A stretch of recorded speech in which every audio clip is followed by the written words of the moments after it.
Hello, and we have had two main events that we need to talk about right now. Of course, one of them is who Satoshi is. We know. Actually, not quite. But we have a very, very good clue because of the Copa case and the treasure trove of emails that actually came out between early correspondence between Satoshi Nakamoto and a guy named Marty. Now, Marty might have actually been one of the Satoshis as well, but I think Hal was as well based on the emails.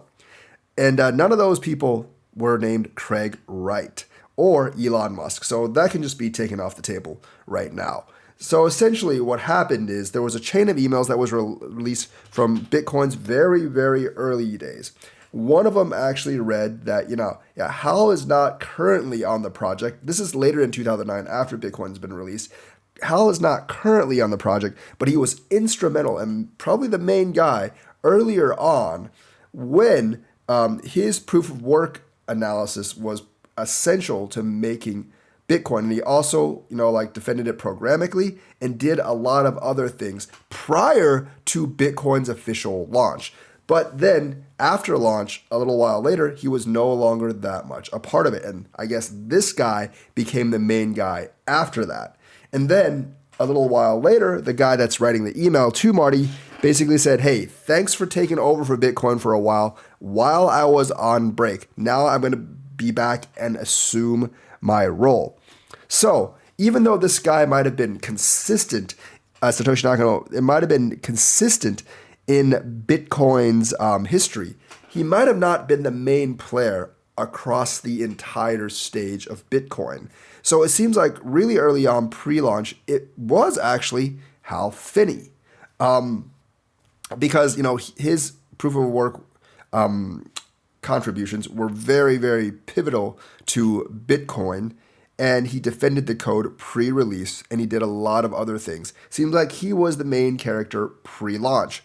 After launch, this guy took over. And then in a couple of months span where this guy had to take a vacation from the project, this guy called Marty took over. So he, I guess the main person behind Bitcoin, or the Satoshi, I suppose, was a series of different people. This would make sense if you actually took Homeland Security's eval of we met with the four Satoshis. So who has the password? I don't know. Maybe each of them have a part of the password. And since Hal died, no one can form the whole password. That could be one reason it wasn't actually released. Now, the whole thing is, who is this person that was writing the emails? I mean, I think the closest to we can get to is Nick Szabo and Adam Back.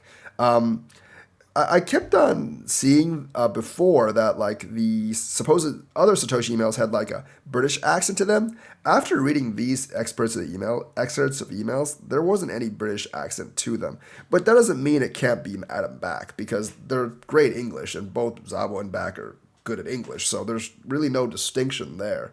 But I don't know if it really pivots towards any one of them. But if I had to guess, it would probably be one of them. Now, I'm not too familiar with the situation. I don't really know who Marty is or anything. And no, obviously it's not me. I wasn't really, I was 20-something. I was right out of college when this came along, maybe 2-3 years out of college. So obviously I didn't know really about Bitcoin until 2014 or so, when one of my friend's roommates started mining, and I didn't really get into it until 2017, 2018.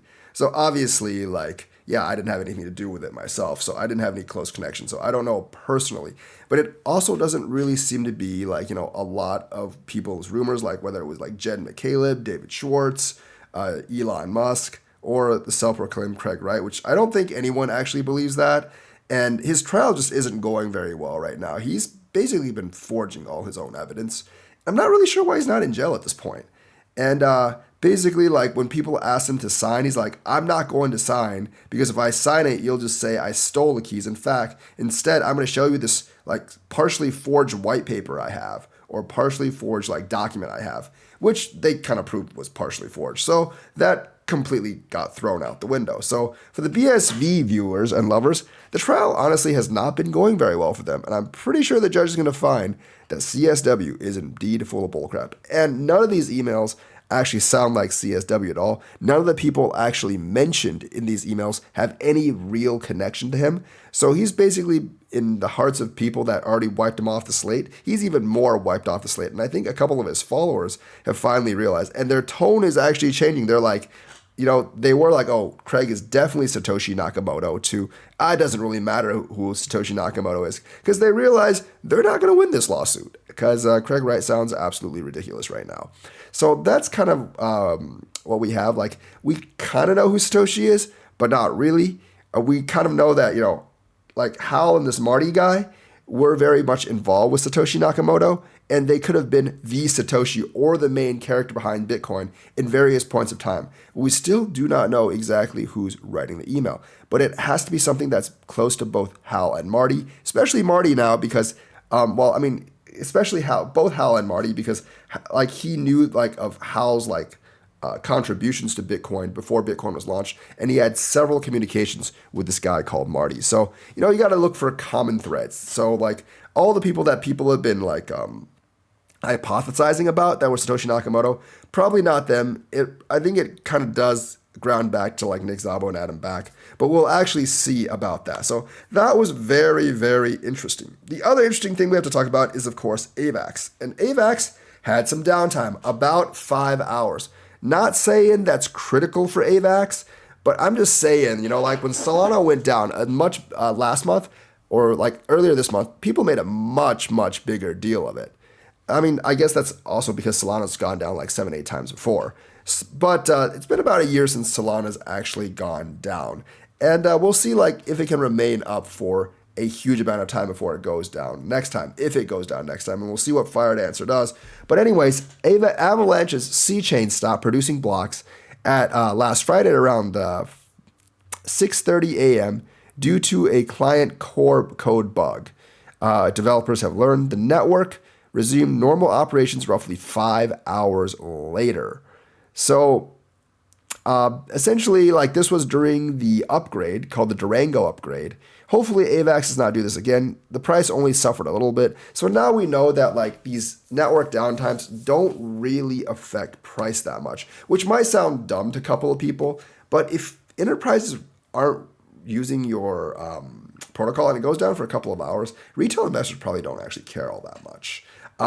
Because they're mainly using it for DeFi and they can just wait a couple hours. They would rather have like, cheap transactions 99.5% of the time than expensive transactions on Ethereum all the time. Remember, there are many people still using Ethereum's base chain. So yeah, AVAX going down. Hope it doesn't go down again. I still think AVAX is pretty good. I don't think this will affect price too much. And of course, there's certain upgrades they actually need to do, but they should hold together pretty well. So because my voice is dying, that's going to be the episode for today. Like and subscribe, hit that bell notifications button. Thank you and have a nice day.